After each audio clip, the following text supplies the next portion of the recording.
La desaparición de Marie Sevier, de Ernest Bramah. Me pregunto si estaría interesado en el caso de Marie Sevier, señor Carrados.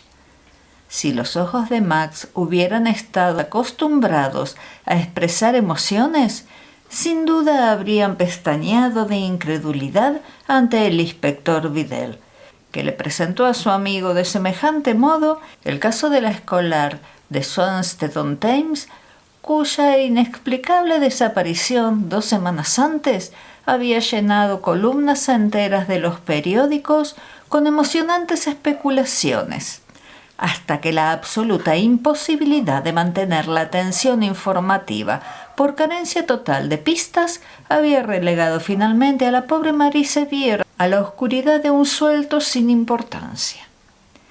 Si le interesa a usted, seguro que a mí también, inspector, dijo el ciego con su energía habitual.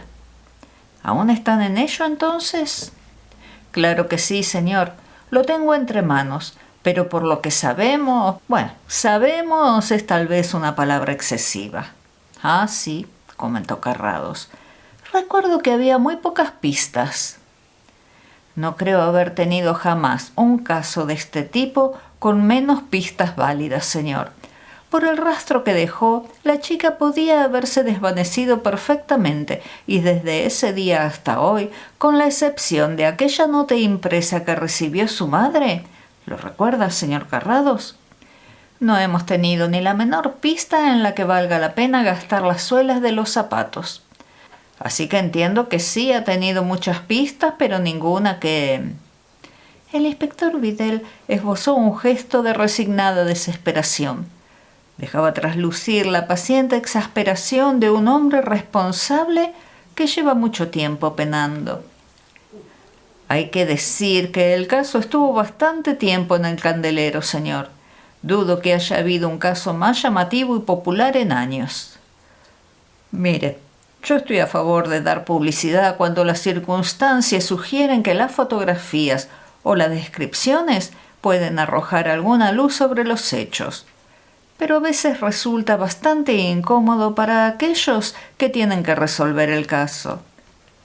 La han visto en Northampton, se la ha visto en Ealing, se dice que la han visto en West Croydon. Una chica que se ajusta a esa descripción fue vista en el vestíbulo de Charing Cross. Un individuo sospechoso con una chica que se le parecía ha sido visto en Victoria Dock en Hull. Alguien la ha visto y ya ha hablado con ella cerca de Chorley, Lancs. La avistaron a bordo de un lujoso coche en la carretera de Portsmouth. Se asegura que ha visitado un museo en Watford. Se han seguido todas las pistas con sumo cuidado, como si creyéramos que todas y cada una fuera real. Y no han conseguido nada, ¿no? El inspector miró a su alrededor. Sabía a la perfección que se encontraban solos en el estudio de The Turrets, pero ese gesto se había convertido casi en una costumbre. Señor Carrados, ante usted no me importa admitir que la única hipótesis que considero plausible es que el padre de la niña fuera hasta allí aquel día y se la llevara. ¿Dónde está? ¿Está viva o muerta? No puedo decirlo, pero que el padre está en el ajo, de eso estoy firmemente convencido.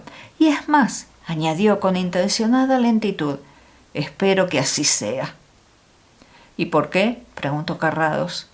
Vidal se palpó el pecho y, metiendo la mano en el bolsillo, sacó una formidable cartera y de uno de sus innumerables compartimientos extrajo una serie de fotografías protegidas por un sobre de papel transparente y brillante. Si pudiera sacar alguna conclusión de lo que significa este retrato, es seguro que entendería mejor lo que quiero decir, señor Carrados, contestó con amabilidad. Carrados negó con la cabeza, pero de todos modos tendió la mano para coger la fotografía. Me temo que no servirá de mucho, confesó tras tocarla. Una impresión de este tipo es de las pocas cosas que no ofrece ninguna especie de gradación para el sentido del tacto. No, dijo mientras pasaba las yemas de los dedos por el papel. Es una superficie de gelatina de cloruro, con una uniformidad matemática, inspector. Para mí no es nada más. Ahora bien, si tuviéramos el negativo, estoy seguro de que podríamos conseguirlo si lo desea, señor Carrados. De todos modos, me atrevo a decir que habrá visto a esta muchacha en alguno de los periódicos. Tiene 10 años y es alta, al menos bastante alta para su edad. Esta foto es la última que le hicieron, este mismo año, y me han dicho que está igual. ¿Cómo la describiría usted, señor inspector? No soy muy bueno en ese tipo de cosas, dijo el policía con una extraña timidez, pero es una fotografía encantadora. Está muy derecha y embarada y, sin embargo, posee una especie de gracia que recuerda a la de un animalillo silvestre. Es una fotografía del rostro. Parece que lo mire a uno directamente, con una expresión que es en parte seria y en parte divertida, y con la nobleza y la gracia que podría tener cualquier princesa. Yo tengo hijos, ¿sabe, señor Carrados? Y por supuesto creo que son los más guapos y agradables del mundo. Pero esta niña es una cosa distinta. Tiene el pelo rizado, aunque sin tirabuzones, y por las descripciones sabemos que es morena. Tiene los ojos castaños y las cejas finas. Su piel es de un color como tostado brillante, digamos, y tiene los dientes pequeños y bien formados. Por supuesto, tenemos una descripción completa de lo que llevaba puesto y demás detalles. Claro, asintió Carrados casi distraído. El estudio de los fotógrafos Van Braun, ¿eh? Esa gente tiene dinero entonces, ¿verdad? Oh, sí, una casa muy bonita y una buena posición, sí. La señora Sevier, quiero decir. Recordará usted que consiguió el divorcio de su marido hace 4 o 5 años. He estudiado los pormenores y no se puede decir que fuera un caso difícil, pero la señora parecía decidida a separarse y al final el señor Sevier no protestó. La mujer tenía 500 o 600 libras anuales propias, pero él no tenía más que su salario, y a partir del divorcio el hombre ha caído en picado. Está casi en las últimas ahora y va viviendo como puede. ¿Qué sospechas tiene contra él? Bueno, apenas se puede decir que haya sospechas, porque no hay pruebas de que se le haya visto con la niña, ni nada que lo relacione con ella después de la desaparición. En todo caso, es una hipótesis de trabajo. Si el secuestro fuera el acto de un delincuente o de un maníaco, la experiencia nos dice que ya deberíamos haberla encontrado viva o muerta. La señora Sevier está convencida de que ha sido su marido. Por supuesto, el juez le dio la custodia de Marie. Su marido pidió que le dejaran verla de vez en cuando, y al principio una criada llevaba a la niña a tomar el té con él una vez al mes. Iban al apartamento del caballero. Luego pidió verla en un parque o en una galería. Para entonces ya no tenía un apartamento decente, ¿comprende, señor? Al final la criada dijo que el hombre andaba tan andrajoso que le daba vergüenza que vieran a la niña con él, aunque también dijo que nunca le pareció que estuviera borracho y que siempre fue cariñoso con Marie, que solía llevarle un juguete o algo siempre, incluso aunque parecía que ni siquiera tenía 6 peniques para él mismo. Poco después esas visitas se interrumpieron por completo, y luego, hace cosa de un mes, los dos, marido y mujer, se encontraron casualmente en la calle. El hombre dijo que esperaba que su situación mejorara pronto y volvió a solicitar las visitas de la niña. No sé cómo quedaron las cosas, pero dio la casualidad de que la señora Sevier iba acompañada de una amiga, una mujer de mediana edad americana llamada señorita Sharp, que al parecer está viviendo con ella ahora, y esa mujer, bastante mandona, esa Cornelia Sharp, debo decir, se metió en la conversación y dio su opinión, hasta que el señor Sevier debió de enfadarse por algo y debió de sobrepasarse en algún momento. Al final, la señora Sevier tuvo la desafortunada idea de solventar la cuestión dándole a su marido un billete. Dice que su marido tenía un aspecto espantoso, como no lo había visto jamás. Entonces, el señor Sevier, furioso, rompió el billete y lo hizo añicos y tiró los trozos a una alcantarilla que había cerca. Se limpió las manos con su pañuelo, saludó con el sombrero y se alejó sin decir media palabra. Esa fue la última vez que la mujer lo vio, pero asegura que desde aquel momento tuvo miedo de que pudiera ocurrir algo. Y ocurrió algo y por lo tanto, naturalmente, debió ser cosa del señor Sevier, sugirió Carrados. Algo así es lo que pensamos, debo admitirlo, señor. asintió el inspector. De todos modos, las opiniones de la señora Sevier no son lo único que tenemos. Los datos con los que contamos sobre los movimientos de su marido la tarde en cuestión, digamos entre las 12:30 y las 4 en concreto, no son satisfactorios. Últimamente ha estado viviendo en un piso miserable por la calle de Red Lion. Dice que salió a las 12 y regresó a las 5, eso no lo niega. Dice que pasó ese rato caminando por las calles y en las salas de lectura del Holborn, pero no puede citar a nadie que lo viera durante esas 5 horas.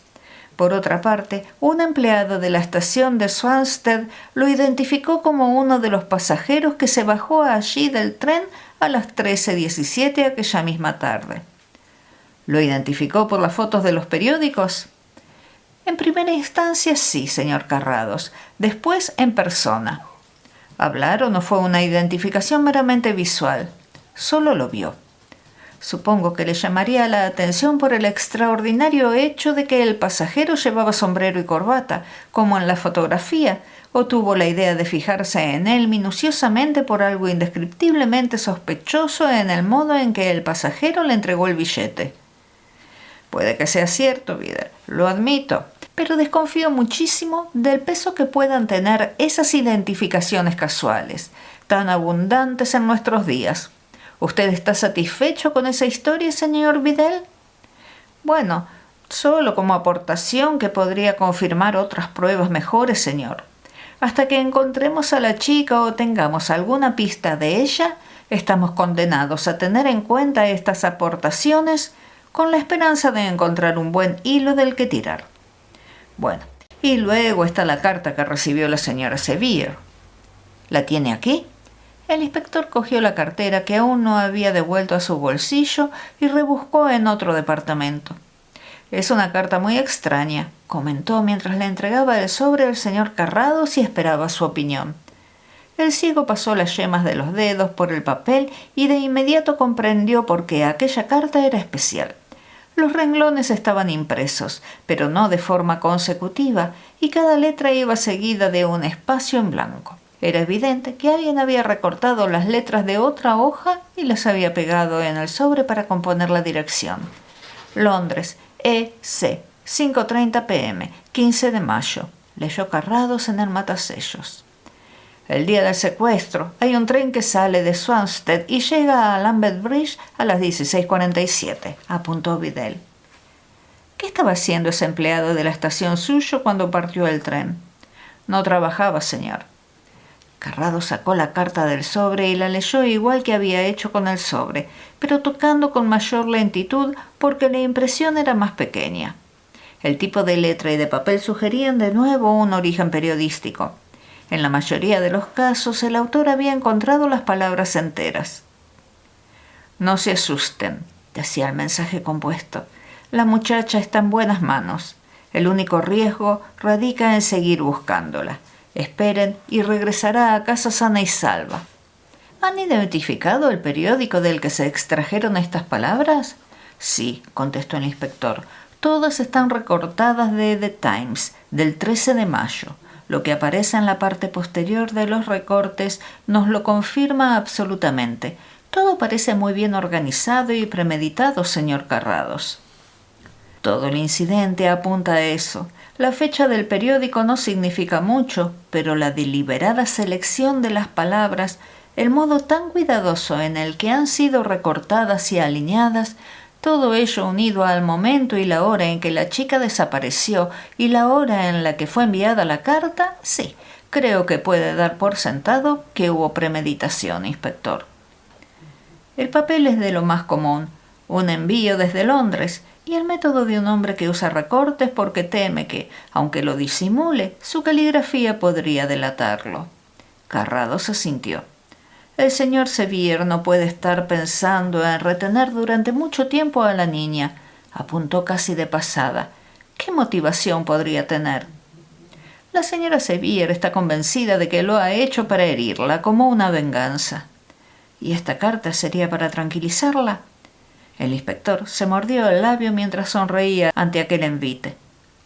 Puede que también quiera que se suspenda la búsqueda, sugirió. En entonces diríamos que esta carta es para tranquilizarla. En cierto sentido sí es para eso. Nos ha permitido establecer que el caso no es una huida ocasional ni una fuga. Claro, hay una alternativa que naturalmente no le hemos comunicado. Y es que sea otro caso de Telby Wood, señor Carrados. El enamoramiento maniático de alguien que podría ser cualquiera, quien menos se sospeche. Algún hombre de buena posición, un amigo y vecino tal vez, que haya visto a esa jovencísima criatura, la amiguita del colegio de sus propias hijas o la niña que se sienta en la iglesia delante de él, y se convierta en esclavo de su imaginación perturbada hasta que acaba arriesgándolo todo para hacerse con el objeto de su deseo. Un tipo de hombre primitivo, se podría decir, e incluso peor, un sátiro o un gorila. Me pregunto, apuntó Carrados pensativamente, si usted también ha pensado en dejarlo todo y convertirse en monje, inspector, o en un estilita sobre una columna. Vidal dejó escapar una risa leve y luego se rascó la barbilla con el mismo espíritu contemplativo. Creo que sé a lo que se refiere usted, señor, admitió. Aquello fue una página negra. Pero, añadió con saludable filosofía, después de todo es solo una página en un libro bastante más largo. Y si yo estuviera en un monasterio, se habrían cometido 2 o 3 crímenes que yo he contribuido a que no se cometieran. Incluso le habría sido imposible impedir que me partieran el cráneo, inspector. Muy cierto, debemos dejar el mundo tal y como lo encontramos y respecto a nosotros, ser como somos. Y ojalá pudiera estar de acuerdo con usted respecto al señor Sevier. Sería una perspectiva más halagadora. El rencor y la venganza al menos son motivos humanos decentes. Por desgracia, la única pista que puedo ofrecer es una pista negativa. Señaló los recortes de papel sobre la hoja que Vidal le había entregado. Este fotomontaje cuesta aproximadamente 6 peniques, pero se puede comprar un bote de pegamento por 1 penique. Bueno, señor, dijo Vidal. Pensé estudiar eso, pero esperé a que viera la carta tal y como estaba. Después de todo, no me pareció un asunto del que se pudiera sacar mucho. Muy cierto, admitió Max. No hay nada personal ni concreto en esta carta. Puede sugerir que se trata de un fotógrafo aficionado o profesional, pero sería ridículo sospechar nada a partir de esto. El señor Sevier, de todos modos, hay cientos de posibilidades, yo lo descartaría de momento. ¿No podemos sacar más de esta carta? Puede ser, pero en estos momentos parece bastante inane. ¿Por qué manos ha pasado? Me la dio el señor Sevier y ha estado en mi posesión desde entonces. ¿No se la ha dejado a ningún farmacéutico o químico para algo? No, señor. Le di una copia del texto a algunos periodistas, pero no la ha tocado nadie más que yo. Muy bien. ¿Le importaría dejármela unos días? El inspector Vidal expresó su total e inmediata disposición y habría añadido su agradecimiento por el servicio que le estaba prestando más Carrados, pero el ciego le interrumpió. No espere nada definitivo, inspector, le advirtió. Me temo que esto se resolverá casi por casualidad. Solo un golpe de suerte puede darnos el tanto ganador, pero puede ir también en sentido contrario. En cualquier caso, no hay ninguna razón para que no me dé un paseo en coche por Swanstead uno de estos días cuando salga. Si surge alguna noticia nueva antes de que yo le avise, llámeme, por favor. Pero dígame, ¿dónde ocurrió esto exactamente? Los hechos concretos que rodeaban la desaparición de Marie Sevier constituían el verdadero misterio del caso. Arlene Avenue, en Swanstead, era una de esas tranquilas calles de barrio donde es imposible imaginar que nada pueda ocurrir con prisas y precipitación, más allá de la entrega de algún telegrama de vez en cuando al contratista del barrio. Las casas, aisladas unas de otras por sus perceptivas verjas o jardines, se habían construido aquí y allí dispersas a lo largo de la calle, y no todas a un tiempo, pero incluso las más modernas tenían ahora cierta solera, y los solares vacíos entre ellas habían pasado de ser lugares de interés para la construcción a convertirse en jardines de paso o campos de botones de oro y margaritas, de modo que Arlene Avenue continuaba siendo una barriada agradabilísima y exclusiva. Uno de los lados de la calle estaba sin construir y tenía el aspecto de un gran prado donde creciera el heno y animales de verdad pastaran en la época correspondiente. Los vecinos de Arlene Avenue nunca dejaban de mostrar a sus visitas esta prueba ineludible de su entorno campestre. Ese ambiente rural también se dejaba ver en Homewood, la escuela de Arlene Avenue para niños y niñas que las señoritas Chipwell habían regentado con éxito y discreción hasta que ocurrió el asunto de la familia Sevier. Entonces y de repente se convirtieron en el centro de todos los focos y de una aterradora publicidad. La casa de la señora Sevier de Hollis era la primera de la calle, en el sentido de que solía afrontarse la entrada de la calle desde la estación. Vidal arrancó una hoja de papel y dibujó a grandes rasgos un plano del vecindario, al tiempo que explicaba la situación de algunos detalles concretos. Al lado de The Hollis estaba Arlene Lodge. Después de Arlene Lodge había uno de esos solares vacíos y luego estaba la casa siguiente. Ese solar entre Arlene Lodge y la casa siguiente era más bien un claro herboso y sin vallar por la parte de la carretera.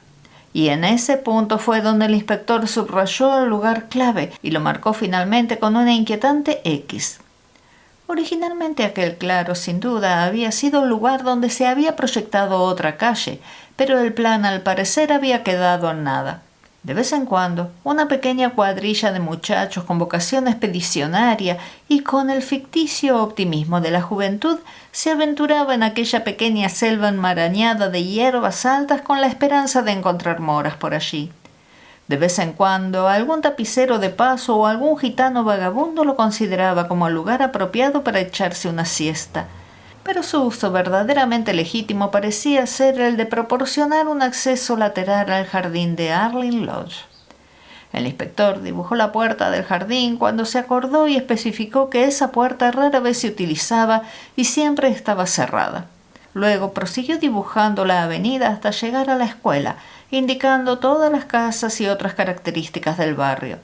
La longitud total de la calle no sobrepasaba las 200 yardas. Pocos minutos después de las 2 de la tarde, el día de la desaparición, Marie Sevier salió como era habitual de la escuela de la señorita Chipwell. Desde el incidente del desafortunado encuentro con su ex marido, la señora Sevier había considerado que era necesario vigilar con más cautela a su niña. A partir de ese instante, Marie nunca salía sola, nunca, salvo cuando recorría el pequeño camino que la conducía a la escuela y cuando regresaba, porque en aquella calle recta, a plena luz del día, era ridículo imaginar que nada pudiera ocurrir. Era ridículo, pero de todos modos su madre, un tanto inquieta, solía acompañar hasta la cancela del jardín a la pequeña y la veía marcharse hasta que la figura de la niña desaparecía de su vista, tras el último y lejano adiós en el patio de la escuela. «Y eso habría ocurrido también aquel día», explicó el inspector Vidal, «si no hubiera sido porque se encontraron en la puerta del jardín a un comerciante con quien la señora Sevier quería hablar». La señora miró calle arriba y en ese momento la señorita Chipwell estaba en la puerta del colegio. No había nadie más en la calle, así que no resulta extraño que la señora Sevier regresara de nuevo a la casa sin preocuparse más del asunto. Esa fue la última vez que se vio a Marie. En realidad, la señorita Chipwell se metió en el patio de la escuela casi cuando la señora Sevier se metió en su casa. Cuando la niña no se presentó aquella tarde, la maestra no se inquietó. Es un poco miope y aunque había visto a la niña y a su madre en la puerta de su casa, pensó que irían juntas a algún sitio. Así que hasta las 4, cuando Marie no regresó a casa, nos saltaron las alarmas. Las largas narraciones no cuadraban bien con la actitud mental del inspector Vidal. Hacía frecuentes pausas, como si quisiera invitar a una interrupción o a que se le plantearan dudas. A veces Carrados ignoraba las pausas y otras le parecía más adecuado utilizarlas. Lo que se deduce es que había alguien acechando en ese sitio, justo después de Arlene Lodge, ¿no?, dijo ante el silencio del inspector. Creo que es razonable suponerlo, señor. Una acción premeditada, podemos decir. Sin duda estaban esperando la ocasión propicia y fue esa. En cualquier caso, dijo golpeando con el dedo la X del papel que Carrados tenía en la mano, este es el último rastro del que podemos fiarnos. ¿Se refiere al rastro? Sí, señor Carrados. Llevamos a uno de nuestros perros a la mañana siguiente y lo pusimos sobre el rastro. Le dimos a oler una bota de la niña y desde la puerta nos llevó sin ninguna duda hasta donde he marcado esa X. Y allí se acabó todo. No me cabe la menor duda de que cogieron allí a la niña y se la llevaron. Es una cosa curiosísima. Es casi imposible que lo hicieran sin pasar junto a alguna casa. Las vallas de toda la zona son de tal altura que es increíble que ningún hombre haya podido transportar una carga insensible o poco cooperadora sin haberla dejado al menos una vez en el suelo durante el proceso. Si hemos de confiar en nuestros perros, la niña no volvió a pisar el suelo. Se tuvo que utilizar algún tipo de vehículo. No encontramos huellas de ruedas y nadie parece haber visto nada en aquellos momentos que pudiera darnos una pista. «Está usted decidido a dejarme perplejo, inspector», sonrió Carrados. «En estas estoy yo, señor», dijo el detective. «Y le conozco demasiado bien como para preguntarle si ha intentado investigar esto o aquello». «Lo he hecho todo», admitió Vidal con modestia. «¿Y este punto X se puede ver desde alguna casa?» «Ahí está Arlene Lodge.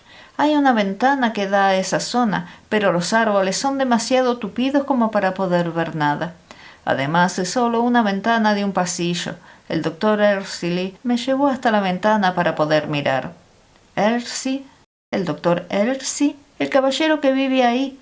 Aunque no siempre se queda ahí, porque, por lo que entiendo, tiene esa casa como residencia para el fin de semana. Le gusta salir en barco, me parece. Su trabajo habitual lo tiene en Londres». «¿Se refiere a Prescott Ellerslie de Harley Street? ¿Lo conoce?» «El mismo, señor Carrados». «Oh, es un hombre muy conocido. Tiene una gran reputación como cirujano de peritonitis. Nada menos que 50 guineas por caso, inspector. Tal vez los honorarios no impresionaban en exceso al señor Carrados, pero sin duda pensaba que eso podría interesar al inspector Vidal. ¿Y la otra casa, la que está después del solar, Lincoln?» «Ahí vive un coronel del ejército indio retirado, el coronel Doyle». «¿Y desde su casa se ve también el lugar que nos interesa?» «No, está bastante apartada del sitio. No se ve». El suspicaz dedo de Carrados se detuvo ligeramente sobre un detalle del plano que fue revisado con minuciosidad. El lapicero del inspector añadió entonces una línea de puntos que conducía desde la puerta de The Hollies hasta la X. «Este es el rastro del perro», explicó Vidal, siguiendo el movimiento del dedo de Carrados. Como habrá notado, la chica giró con brusquedad, salió de la calle y se metió en este solar en un ángulo recto. Estaba pensando justo en eso. Algo le llamó la atención de repente o alguien la llamó para que fuera allí. Me pregunto qué sería, señor Carrados. «Yo también», repitió el ciego, llevándose la nota anónima una vez más a la nariz. Max Carrados con frecuencia aseguraba que encontraba la inspiración junto a la luz y el resplandor, unas fuentes de energía a las que sus ojos muertos no eran sensibles, pero cuando quería trabajar con cualquier otra persona y gozar de una notable ventaja respecto a todos los demás, no era raro que escogiera la oscuridad. Por tanto, era de noche cuando, de acuerdo con la promesa que le había hecho a Vidal, emprendió un paseo en coche por Swanstead. O más exactamente, era madrugada, porque el reloj de la torre cuadrada acosada por la hiedra de la iglesia parroquial dio las 2 justo cuando el coche entró por el puente combado que une Middlesex y Surrey. «Aquí está bien, Harris. Espere aquí», dijo poco después. Sabía que había árboles y amplios espacios abiertos a ambos lados. La estación quedaba justo detrás, y desde la estación a Arlene Avenue había un paso. Incluso a esa hora, Arlene Avenue podía haberse despertado por culpa del ruido de un coche extraño y de unas proporciones bastante notables. El versátil Harris aprovechó del mejor modo la circunstancia y se puso a dormir para soñar con una tienda de bicicletas y salones de té donde pudiera dedicarse a criar gallinas Wyandotte. Con Parkinson a su lado, Carrados decidió caminar lentamente por Arlene Avenue. Lo que faltaba en el mapa de Vidal lo suplían los ojos de Parkinson. En un plano más sutil, en la noche húmeda y cálida, plena de sonidos acallados y perfumes terrestres, aparecían otros detalles, como si un hábil dibujante estuviera completando el plano del conocimiento del ciego. Avanzaron por la avenida hasta el final y luego regresaron hasta el solar con maleza donde se había evaporado el rastro de Marie Sevier. «Yo me quedaré aquí. Usted vuelva a la calle principal y espéreme. Puede que me entretenga un buen rato. Si le necesito, oirá el silbido». «Muy bien, señor». Parkinson sabía desde hacía mucho tiempo que había ocasiones en las que su patrón no quería tener a nadie alrededor mirando, porque iba a hacer su trabajo, y con magnífica impasibilidad el mayordomo se alejó sin mostrar ni la más mínima curiosidad. Ni siquiera se le ocurrió preguntar. Pero durante casi media hora las criaturas más curiosas de la noche otearon desde los árboles o desde el suelo, dependiendo de su naturaleza, para observar las extrañas actitudes y la silenciosa persistencia del molesto intruso nocturno que perturbaba la soledad cuando cruzaba de un lado a otro, una y otra vez, su pequeño reino, y estudiaba sus fronteras y exploraba cada esquina de sus pequeños matorrales. Un simple pétalo recogido junto a la puerta cerrada del jardín de Arlene Lodge parecía una ridícula recompensa para semejante perseverancia, pero debe entenderse que la paciente búsqueda no había sido en vano, porque inmediatamente después de aquel descubrimiento, Carrados abandonó el solar y con el alegre descaro que caracterizaba sus métodos, abrió la cancela del jardín del doctor Ellerslie y se adelantó lentamente, pero con decisión en la propiedad, avanzando junto a la valla. Un hombre ciego había contestado en cierta ocasión a las nerviosas protestas del señor Carlyle. Un hombre ciego tiene en su cara una excusa suficiente para cualquier indiscreción. Eran cerca de las 3 de la madrugada, cuando junto a la luz de la farola que había en una esquina de la calle y la carretera, Parkinson vio aproximarse a su patrón. Pero para disgusto del criado paciente y excelente, Carrados dio media vuelta y regresó sobre sus pasos con el mismo ademán tranquilo y seguro. En realidad, al ciego se le había ocurrido otra idea y continuó caminando arriba y abajo por la acera mientras reflexionaba. «Oh, señor». Se detuvo de repente, pero sin revelar sorpresa alguna, sin el sobresalto que pocos pueden evitar cuando alguien le llama en la oscuridad por sorpresa. La oscuridad era eterna para Max Carrados, y en realidad, ¿acaso era una sorpresa? ¿Acaso Max ignoraba que una figura oscura había aparecido junto a la cancela de The Hollies durante su recorrido? «Le he visto caminando arriba y abajo a estas horas y me preguntaba si sabría usted algo». «¿Quién es usted?» «Soy la señora Sevier. Mi pequeña Marie desapareció aquí hace 2 semanas. Seguro que ha oído usted hablar de ello. Todo el mundo lo sabe». «Sí, lo sé», admitió. «Me lo dijo el inspector Vidal». «Ah, el inspector Vidal». Había un evidente tono de decepción en su voz. «Es muy amable y me prometió, pero no ha averiguado nada y los días pasan y pasan», repitió con amargura. «Aida, Aida, Aida». Alguien la estaba llamando desde las ventanas de arriba, pero Carrados estaba hablando y la señora Sevier sencillamente agitó la mano hacia atrás, dirigiéndose a la persona que la llamaba sin responder. ¿Le gustaban mucho las flores a la niña? «Oh, sí, ya lo creo». Aquel agradabilísimo recuerdo rebajó su sentimiento de angustia y por un momento pareció alegre y sonriente. Le encantaban las flores. A veces metía toda la cara en un ramo de flores y parecía que quisiera beberse el perfume. Se puede decir que casi vivía en el jardín. Para ella las flores eran más importantes que los juguetes o las muñecas, desde luego. ¿Pero cómo lo sabe? Solo lo suponía. «Aida, Aida». Aquella voz bastante insistente y quejumbrosamente nasal volvió a surgir en la oscuridad y esta vez la señora Sevier contestó. «Sí, querida, enseguida voy», respondió, pero demorándose aún, sin embargo, para averiguar si podía esperar algo de aquel visitante extemporáneo. ¿Había estado María enferma últimamente? Carrados paralizó a la mujer con aquella pregunta. «¿Enferma? Oh, no».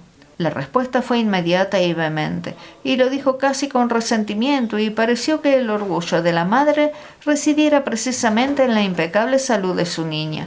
¿Nada que exigiera los servicios de un médico? Mary nunca ha necesitado los servicios de un médico. El tono, ahora distante y contenido, dejó muy claro que la señora Sevier había dado por terminada la conversación sobre aquel asunto. Mi niña, y me alegra poder decirlo, no sabe lo que es una enfermedad, añadió con clara intención. ¡Aida! ¡Ah, estás aquí! La presencia de la otra mujer de mediana edad, estrafalariamente vestida y de rostro afilado, que caminaba arrastrando las zapatillas por el camino del jardín, acabó por rematar la conversación. «¡Qué susto me has dado, cariño! Vaya, ¿pero quién?» «Buenas noches», dijo la señora Sevier volviéndose hacia la casa. Carrados saludó con el sombrero y reinició su caminata interrumpida. No había buscado aquella conversación y no hizo ningún esfuerzo por prolongarla, dado que en su opinión había poco que pudiera extraerse de aquella fuente. Un extraño arrebato de orgullo maternal, apuntó con su habitual gesto de indiferencia cuando se reunió con Parkinson. Alrededor de las 5 en punto de aquel mismo día, las 5 de la tarde, se entiende, el inspector Vidal recibió una llamada telefónica. «Oh, no tengo ninguna novedad, señor Carrados», dijo cuando supo quién era la persona que lo llamaba. «No se me olvida que debo comunicárselo. Cuando las haya...» «Pero yo creo que es posible que las haya», contestó Max Carrados. «O al menos podría haberlas si fuera usted a Arlyn Lodge e insistiera en ver a la niña que durmió allí ayer por la noche». «¿Arlyn Lodge? ¿La casa del doctor Ellerslie? No me estará diciendo, señor, que...» «Es solo para que se quede tranquilo. El doctor Ellerslie es viudo y no tiene hijos. Marie Sevier fue drogada con fronolal rociado en algunas flores que le dieron. El fronolal es un nuevo anestésico prácticamente desconocido fuera de los círculos médicos. Metieron a la niña en el jardín de Arlyn Lodge y luego en la casa. El ramo de flores estuvo tirado algún tiempo en el interior del jardín, probablemente mientras volvían a cerrar la cancela. El pelo de la niña se enredó en una zarza a 6 yardas de la puerta trasera, junto al camino que llega hasta allí. Ellerslie había despedido antes a las 2 personas que se ocupan de la casa, una ama de llaves y su marido, que cuida el jardín. Esa carta, por cierto, se puede asociar al fronolal. Ahora ya tiene todo lo que necesita, inspector, y espero por Dios estar en lo cierto». «Pero Dios bendito, señor Carrados, esto es terrible», dijo Vidal, horrorizado y espantado a pesar de su amplia experiencia en los aspectos más lamentables de la humanidad. «¿Un hombre de su posición es un pervertido?» «No lo sé. Para serle franco, inspector, no he ido ni una pulgada más allá de lo necesario para estar seguro. Utilice la información que le he dado como mejor le parezca, pero no quiero tener nada más que ver con este caso. No es muy agradable haber descubierto el delito en un hombre como Ellerslie. Una máquina insensible y precisa en el quirófano, según dicen, pero un hombre que estaba haciendo un buen trabajo, salvando vidas todos los días». «Bueno, que estoy harto, Vidal, eso es todo». «Lo comprendo, señor. Sin embargo, está la otra parte, ¿no? En fin, por supuesto, mantendré su nombre fuera del caso como usted desea, pero me van a atribuir unos méritos que no debería aceptar. Si uno lleva semanas sin hacer nada, los periódicos siempre son más elogiosos cuando uno hace algo». «Me temo que tendrá que lidiar solo con eso», replicó Carrados sin más. Se escuchó una amable risa de asentimiento al otro lado del teléfono y una referencia a la deuda que contraía con su comunicante. Y luego, «Bueno, reuniré el operativo necesario y acabaremos con esto de inmediato, señor». «Sí, adiós», dijo Carrados. Colgó el auricular con la única satisfacción que había experimentado desde que había señalado a Ellerslie, la satisfacción de haberlo casado.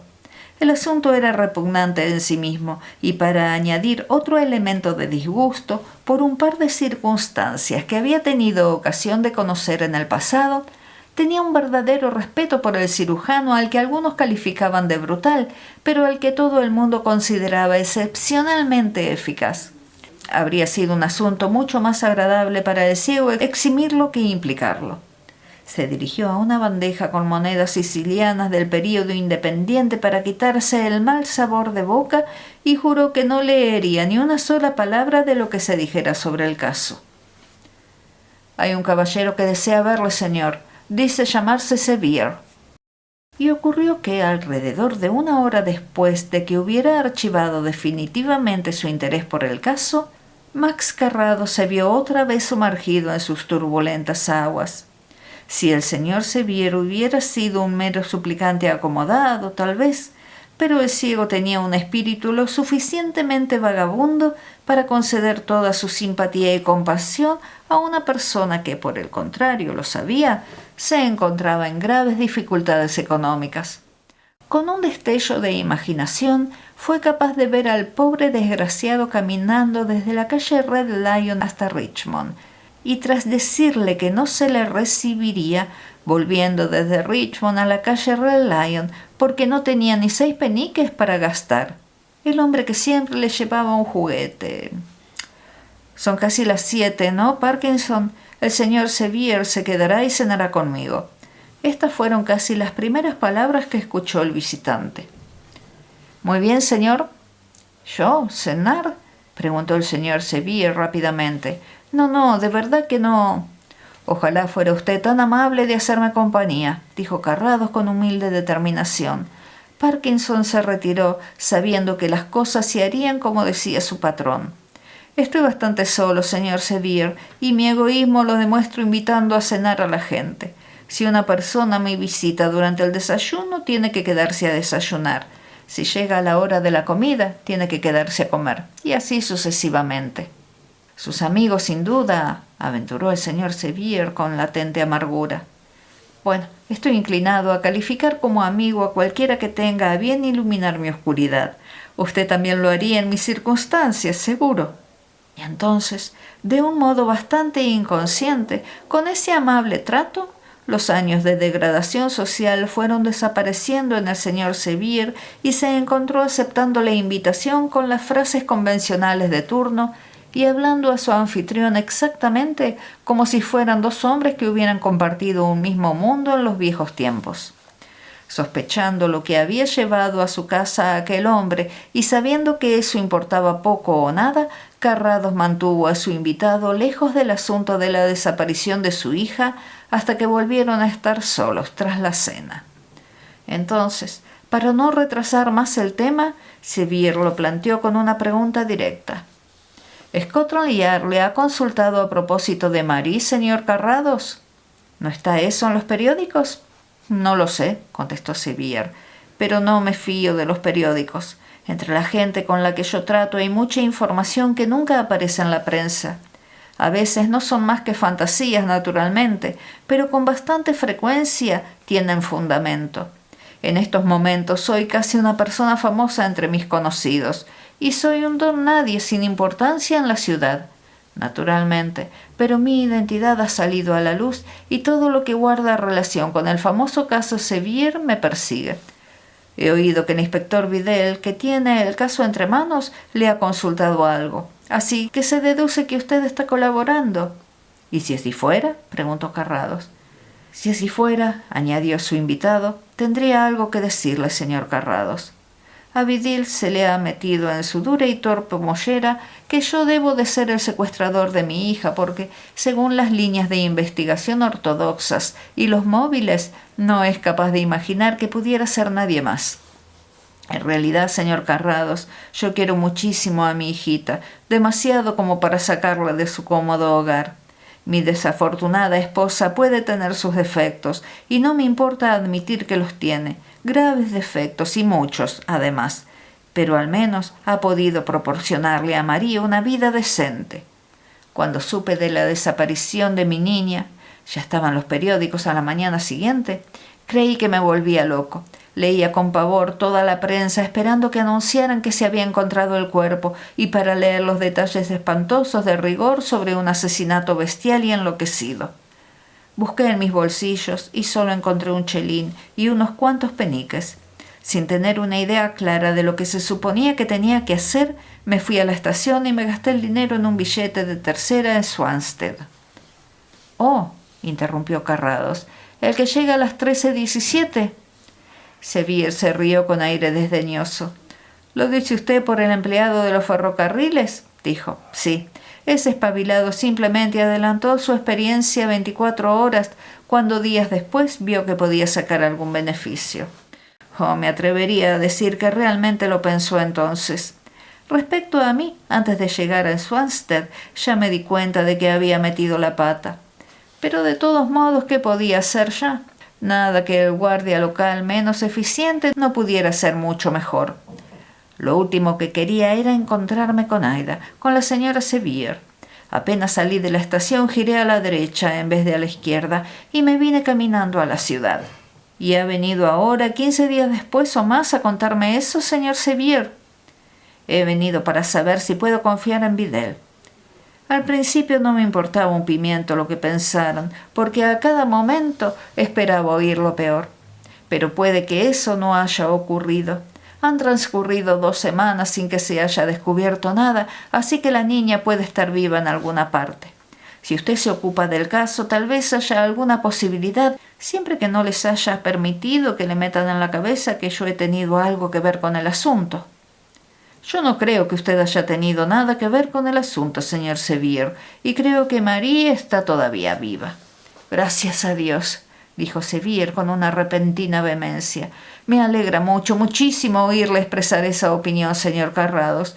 No creo que pueda ver mucho a la niña en adelante, ni que le enseñen a respetar de verdad el 5º mandamiento. De todos modos, el alivio que me proporciona escuchar esto me hará estar en deuda con usted toda la vida. Nervioso como soy, me conformaré con eso. No quiero preguntarle por sus claves o sus ideas, pero le diré una cosa. Puede que le divierta. Mi sospecha hace unos días de lo que pudo haber ocurrido. ¿Sí?, dijo el anfitrión para animar a su invitado. Son ideas locas que tiene uno en estas circunstancias. Mi ex esposa es, si me permite que lo diga, la criatura más cariñosa y amorosa que hay en el mundo. Dicho esto, no me cuesta admitir que no existe una mujer más terca, crédula, desatinada y excéntrica.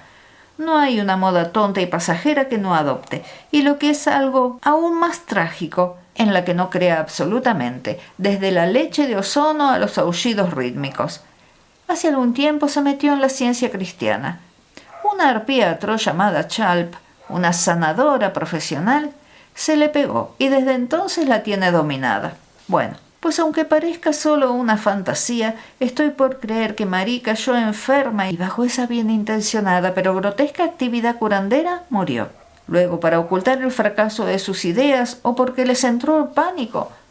Entonces Carrados le interrumpió, un acto poco educado que rara vez cometía. Sí, comprendo, dijo de forma apresurada, pero su hija nunca enferma, ¿no es así? ¿Que nunca enferma, Marie?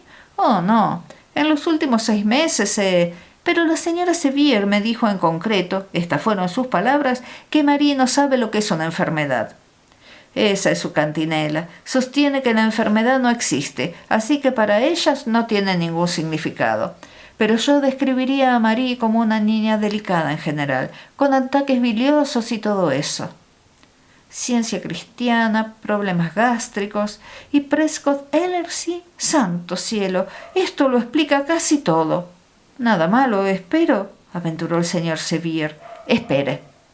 Sevier se preguntó qué extraordinario giro estaría tomando el asunto, pero como no se le dieron pistas ni incentivos para hacer nada, simplemente esperó. Sin embargo, el café, bastante más aromático que el que se ofrecía en su albergue nocturno, junto a los gruesos puros egipcios de sutiles aromas, de algún modo consiguieron que el tiempo pasara más rápido. 5 minutos duró la ausencia de Carrados. No es nada malo, salvo un desafortunado descuido, apuntó cuando regresó. Ya es demasiado tarde para encontrar al inspector Vidal en su trabajo, así que debemos intentar remediar las cosas por nuestra cuenta, si podemos. Tengo que pedirle que venga conmigo. He ordenado que preparen el coche y ya le contaré por el camino lo que vamos a hacer. Estaré encantado si puedo ayudarle en algo, dijo Sevier. Espero que sí. Y en cuanto a la posibilidad de que algo haya ido mal en lo que respecta a Marie, añadió Carrados con intención, creo que descubriremos que se ha hecho lo único necesario para su futuro bienestar. Eso es todo lo que pido, dijo el señor Sevier. Pero eso no es lo único que pido yo, replicó el ciego casi enojado. En esta ocasión no iba a haber nada clandestino en la visita a Arlington Avenue. Por el contrario, la velocidad a la que se desplazaban hizo necesario que sonara la bocina en varias ocasiones para anunciar su paso. Por otra parte, si hubiera sido una carrera, habrían tenido la satisfacción de conseguir un gran éxito. Los ademanes de la criada que abrió la puerta en Arlington Lodge, más propios de una enfermera bien adiestrada que de una empleada doméstica, dejaron claro a Carrados, aparte de otras sugerencias y señales, que la catástrofe de la llegada de Vidal aún no se había producido.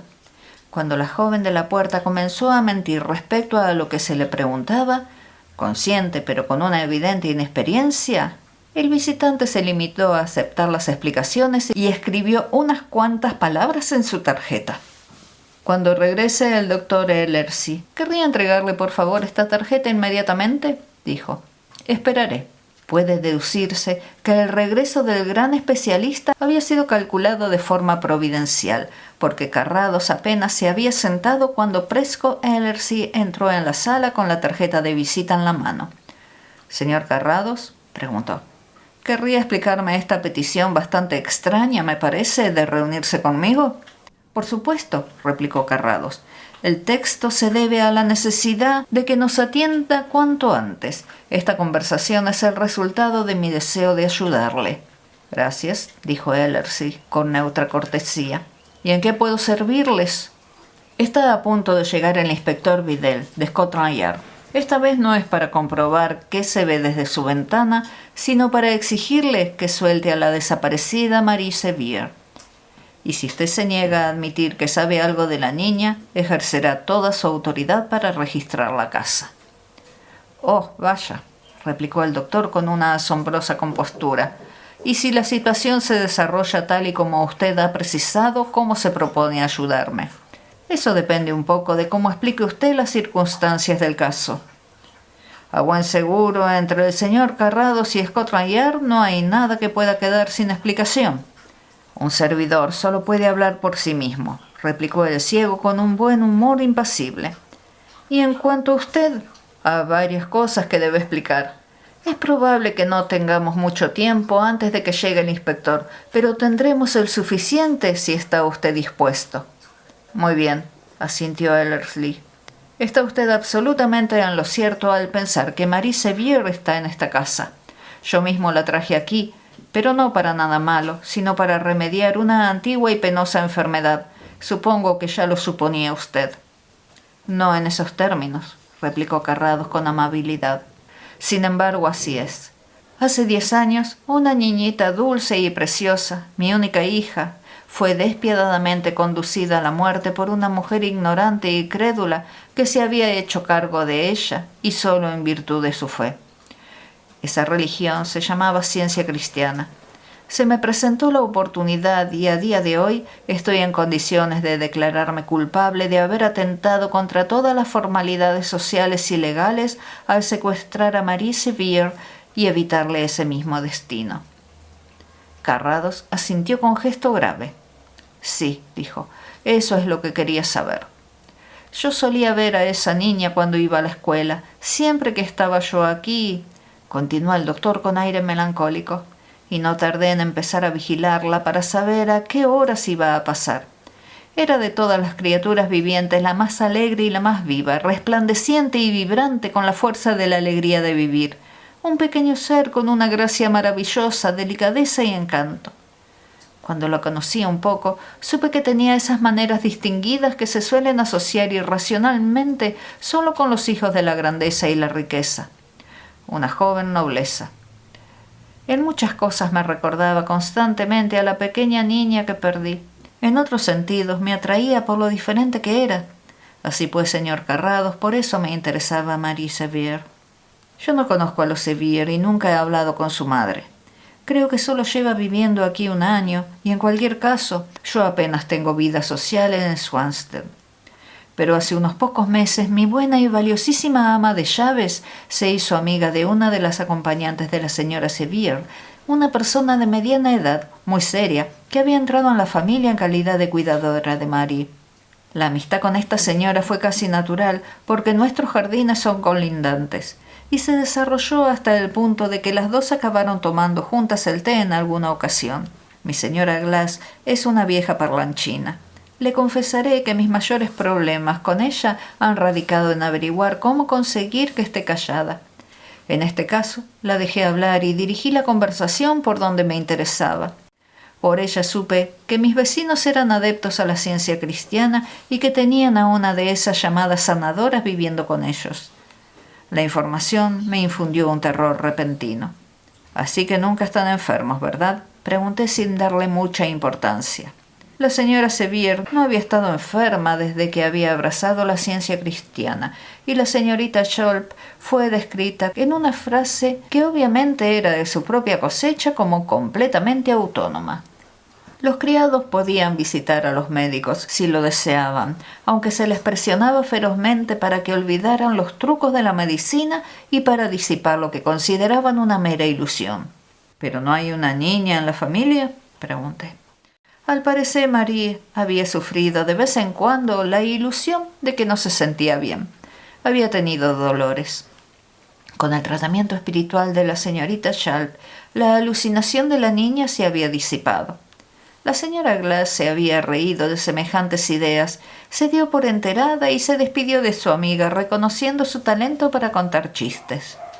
La devota señorita Schulp se había hecho con las riendas y tan pronto como su señora se daba la vuelta, se encargaba de la salud de Marie según sus propias y simples nociones. Bajo esta doble influencia, la niña había conseguido salir adelante, pero las dos mujeres habían mantenido conversaciones inquietantes sobre qué pasaría si la niña caía de verdad enferma. Yo conseguí que mi ama me informara de los detalles de las dolencias que aquejaban a la niña, sus síntomas, la frecuencia de los mismos, etc. Al parecer, era un tema que agradaba a mi maternal ancianita y a la señorita Schulp, y yo no podía tener una informante mejor. Supe muchas cosas a través de su charla, y eso no me tranquilizaba. A partir de entonces, sin dejar traslucir mi interés en el caso, busqué nuevas oportunidades para ver a la niña. Induje a la señora Glass a sugerir a la señorita Schulp que la señorita Marie podía venir cuando quisiera aquí a ver el jardín. Es un jardín grande y laberíntico, un lugar por el que a una niña aventurera le encantaría deambular, y esta niña en concreto, tal y como supe después, estaba apasionadamente enamorada de las flores, las plantas, los pájaros y los pequeños animalitos. Tengo un par de ardillas domesticadas y decidí traerlas aquí. Puede suponer usted lo encantada que estaba la niña cuando las conoció. Yo le daba nueces para que ella alimentara a las ardillas y desde entonces nos hicimos muy buenos amigos. Mientras tanto, yo la estudiaba y examinaba sin que se diera cuenta. No creo que ni siquiera sospechara que soy médico. El resultado de mis indagaciones confirmó mis sospechas de que todo apuntaba a lo que imaginaba, y la trágica ironía de la situación era que una apendicitis había sido lo que había matado precisamente a mi propia niña. Así que era apendicitis. Sí, era una apendicitis de ese tipo maligno y equívoco que ataca sobre todo a los niños. Esa dolencia en apariencia insignificante aparece a intervalos ocasionales, a veces de semanas. No es más que una inflamación del apéndice, pero la enfermedad suele derivar inevitablemente en una peritonitis general supurante. No tardó en producirse otra ilusión, según su madre y la señorita Schulp. Otro ataque de bilis, según mi enfermera. Parecido a todos los que ya había experimentado, pero en apariencia más fuerte. Aunque las seguidoras de la ciencia cristiana se lo discutirían, Hannah le daba medicamentos de forma subrepticia. Esta vez, sin embargo, la enfermedad no remitió, pero aún no había síntomas alarmantes de verdad para que el afecto natural de la madre hiciera tambalearse sus convicciones, nada suficientemente grave para que se rebelara contra la señorita Schulp. Si el pulso llegaba a 140, eso sería lo último que sabrían de la niña. ¿Y entonces? Ellerslie iba de un lado a otro de la estancia, dando grandes zancadas y atacado por una violenta indignación, pero Carrados solo tenía en mente que el inspector Vidal estaba a punto de llegar. Entonces la niña moriría, de repente y sin ceremonias, esa preciosa vida joven que en 10 minutos podría quedar inmune a ese peligro para siempre. Sería barrida de la faz de la tierra. Moriría para demostrar que la apendicitis no existe y que todo está en la mente. Si yo estaba en lo cierto, no habría razonamiento que hiciera variar la decisión de la madre, y la muerte sería inevitable y también totalmente inesperada. ¿Qué podía hacer yo, pensará usted, señor Carrados, en esta situación de emergencia? Yo ya había lidiado con estos fanáticos con anterioridad y sabía que si adoptaba una actitud poco normal, como la de ir a ver a la señora Sevier, como mucho me encontraría con una educada incredulidad y un ejemplar de las inmortales obras de la señorita Mary Baker Eddy. Y si actuaba así, cualquier otra cosa que pretendiera hacer después sería muy arriesgada, si no imposible. Usted, eso es lo que creo, es un hombre piadoso. ¿Qué podía hacer, señor Carrados? Lo que hizo, dijo Max, es casi lo más peligroso que puede hacer un médico. Oh, no, contestó Ellerslie. Un médico hace cosas mucho más peligrosas cuando opera una septicemia infecciosa o cuando entra en una casa con fiebres. Ya, usted se refiere a la carrera y la reputación, pero créame, señor Carrados, la vida es tan importante como la manera de vivir y todos los médicos hacemos este tipo de cosas a diario. Bueno, como muchos otros hombres normales, soy un poco maniático y un poco místico. Por muy increíble que pueda parecer mañana, creo que aun a riesgo de perjudicar mi carrera profesional y aun a riesgo de ser seguramente procesado y encarcelado, lo mejor que he podido hacer en mi vida ha sido salvarla de esa niña. En otro lugar, tal vez, otro buen hombre habría ocupado mi posición, pero el que estaba aquí era yo, y estaba solo. Bueno, ¿lo hizo?, interpeló Carrados. Le recuerdo que el tiempo apremia y que quiero conocer los hechos. Sí, lo hice. No me entretendré contándole las precauciones que tomé para proteger a la niña o el plan que había trazado para devolverla. Pensé que tenía bastantes posibilidades de que no me descubrieran y por lo que veo tengo que agradecerle a usted que no haya sido así. Marie no tiene ni la menor idea de dónde está y cuando yo entro a su habitación lo hago bien disfrazado. Piensa que ha tenido un accidente. Naturalmente ha tenido ayuda. He tenido la voluntariosa asistencia de una ayudante y de 2 enfermeras, pero toda la responsabilidad es mía. Me las he arreglado para enviar a la señora Glass y a su marido de vacaciones, para poderlos mantener alejados. Lo hice una vez que estuve decidido a llevar a cabo la operación. Para justificar lo que estaba a punto de hacer no había que cometer ningún error sobre la urgencia y la necesidad de hacerlo. Tuve que efectuar una prueba final. Hace menos de 3 semanas, una tarde vi que la señora Glass y la niña venían a casa. Poco después la señora Glass llamó a la puerta. Preguntó si la niña podía tomar el té con ella y como la señora Sevier y su amiga iban a estar afuera hasta tarde, si la señorita Marie podía quedarse. No había ninguna necesidad de pedirme permiso, como bien sabía ella, pero mi ama de llaves es muy tradicional en sus ideas sobre los deberes domésticos. Por supuesto, yo le di permiso de inmediato, pero sugerí que Marie tomara el té conmigo y eso hicimos. Antes del té, Marie pasó un buen rato entretenida en el jardín. Le pedí que me cortara un ramo de flores y cuando vino con ellas, noté que se había arañado un brazo con una espina. Terminé enseguida con el té, porque para entonces ya había decidido qué hacer. Cuando acabamos, sin tocar siquiera la campana, le puse una silla delante de la chimenea y me senté frente a ella. Había una historia real sobre un ganso muy listo que yo había prometido contarle. «Pero es que te vas a dormir, Marie», le dije mirándola con fijeza. «Es por el calor del fuego». «Por eso será», admitió somnolienta. «Ay, qué tonta soy, casi no puedo ni mantener los ojos abiertos». «Vas a dormirte», repetí. «Estás muy, muy cansada». Levanté la mano y la puse lentamente frente a su carita. «Ya casi ni puedes ver mi mano. Tus ojos se cierran. Cuando deje de hablar caerás sumida en un profundo sueño». Aparté mi mano y cayó rendida. Yo ya había preparado mis cosas y lo tenía todo listo. De su brazo, donde la punzada de la aguja quedó enmascarada por el arañazo de los rosales, conseguí unas gotas de sangre. Luego apliqué un hemostático y pude comprobar con un examen más minucioso algunos de los síntomas que ya había intuido. Cuando la niña se despertó, pocos minutos después, no tenía ni la más remota idea de lo que había ocurrido. «Vaya», dije yo en ese momento cuando la niña despertó, «no creo que te hayas enterado de nada de lo que le pasó al pobre Solomon». Sin dilación hice varias pruebas de laboratorio con la sangre que había conseguido.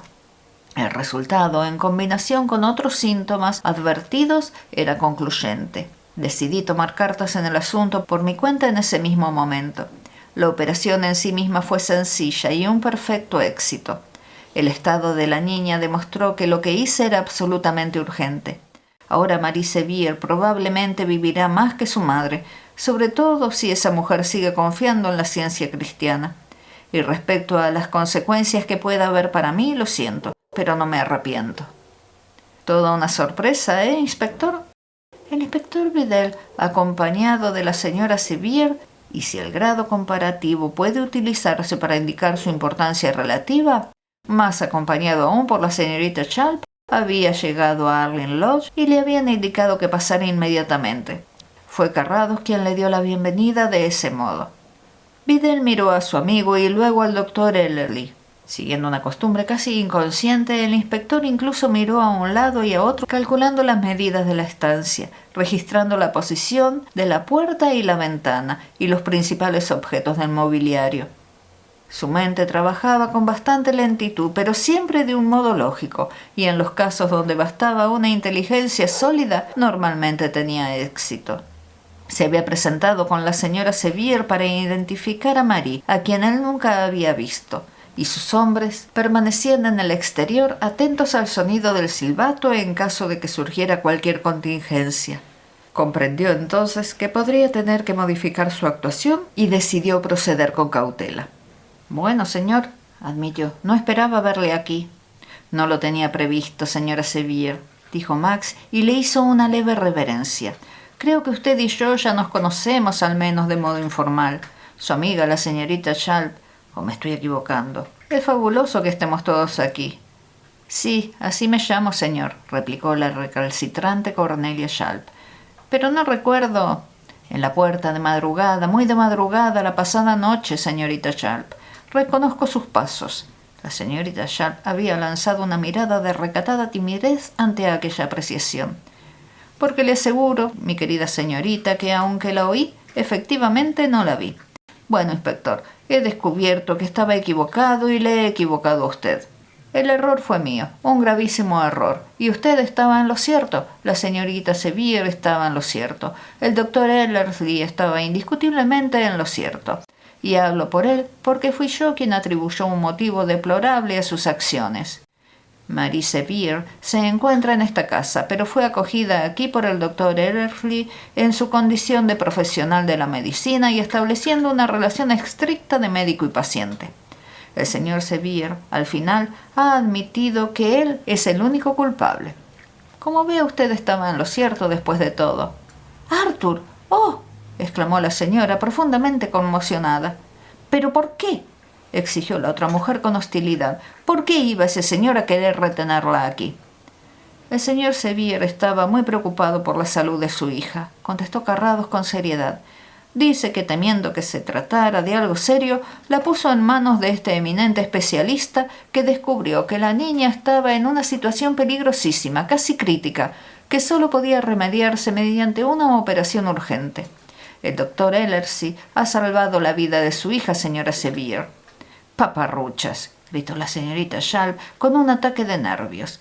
«Esto es un ultraje, un crimen atroz, una operación. No había ningún problema, no podía verlo estando yo aquí. Ha cometido un crimen, doctor Ellerslie. Dios mío, pero esto no quedará así».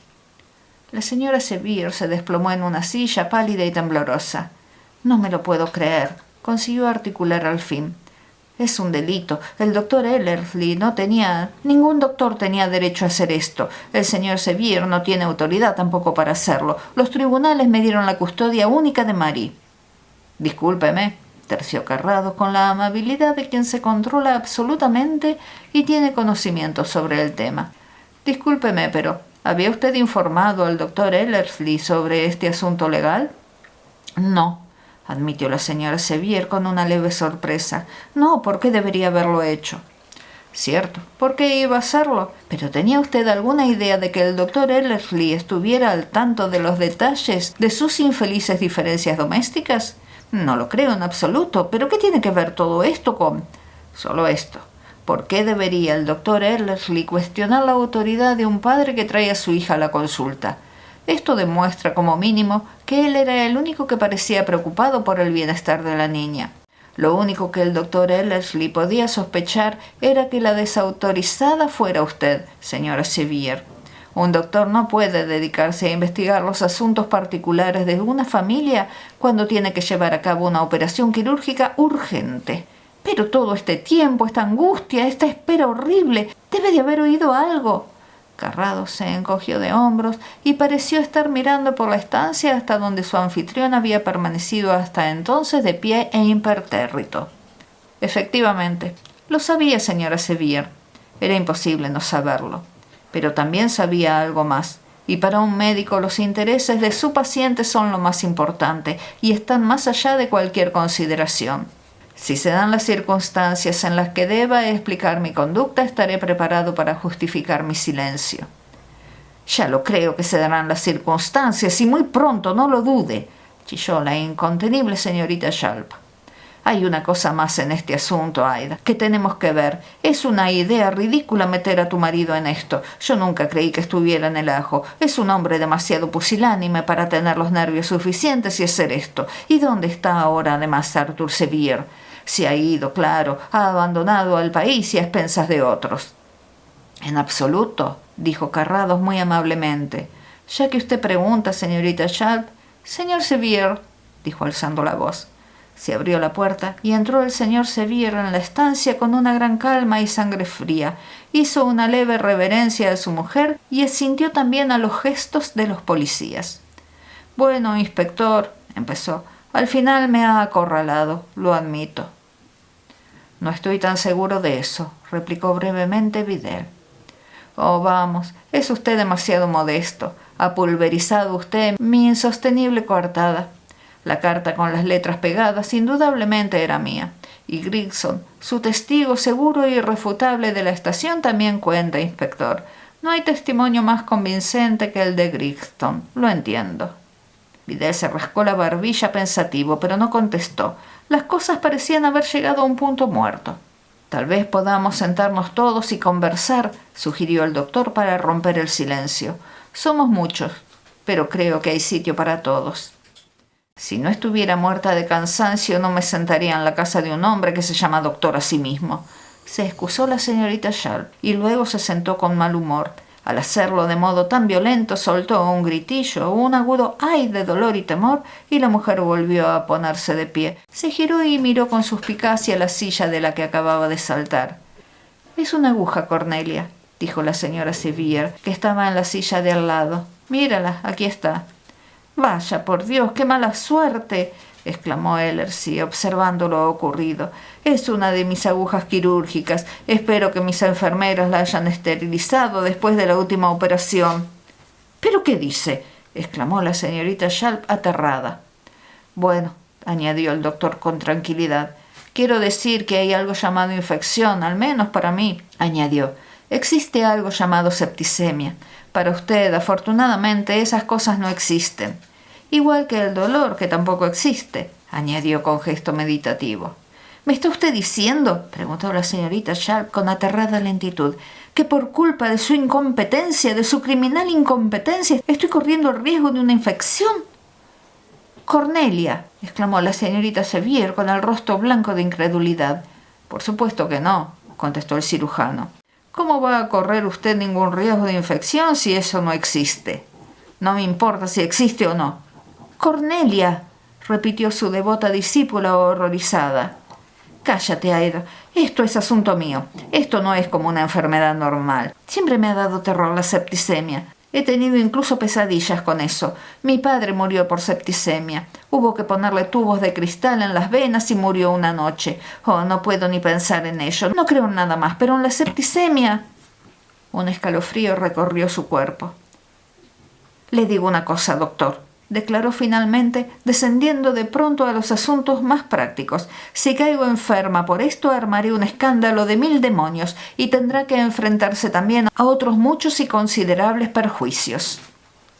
Bueno, pero si eso es un asunto de nada, protestó el doctor Ellerslie.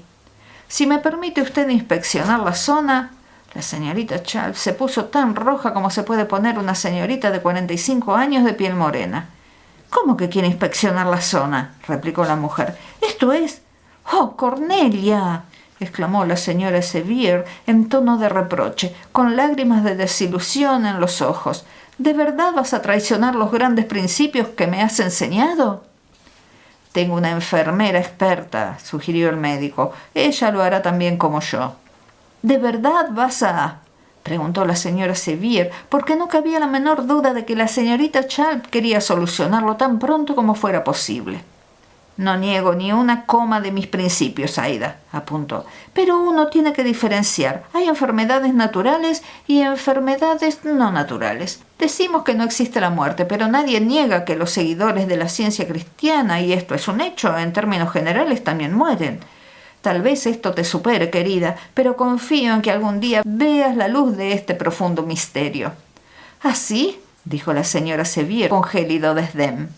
En este momento lo único que veo es que aplicas una ley para ti y otra para los demás. Después de todo, terció el doctor Ellerslie, esta enojosa conversación no debió surgir nunca. Creo que el objeto punzante no es más que una de las agujas de surcir de la señora Glass. ¡Qué descuidada! No tiene nada que temer, señorita Chalp. ¡Oh, maldito cobarde!, exclamó la señorita Chalp casi en un ahogo. ¡Maldito cobarde! No quiero estar aquí ni un segundo más. Me voy a casa. No seré yo quien te lo impida, dijo la señora Sevier mientras la otra se iba. Tu casa está en Chicago, ¿no es así? Ann te ayudará a hacer las maletas. Carrado se levantó y le puso la mano en el hombro a Vidal. Usted y yo ya sobramos aquí, inspector, susurró. El caso está resuelto, y ambos salieron juntos de la casa. La señora Sevier buscó con la mirada a su antiguo marido, titubeó un poco y al final se dirigió a él. Hay muchas cosas en todo esto que sigo sin entender, dijo. Pero si no me equivoco, ¿estás dispuesto a ir a la cárcel por cubrirle las espaldas al hombre que ha curado a nuestra hija? Sevier se sonrojó un poco. Luego murmuró una contestación firme y segura. Iría al infierno por este hombre, que ha sido providencial para Marie, dijo casi entre dientes. Oh, exclamó la señora Sevier con un pequeño gritillo. Ojalá.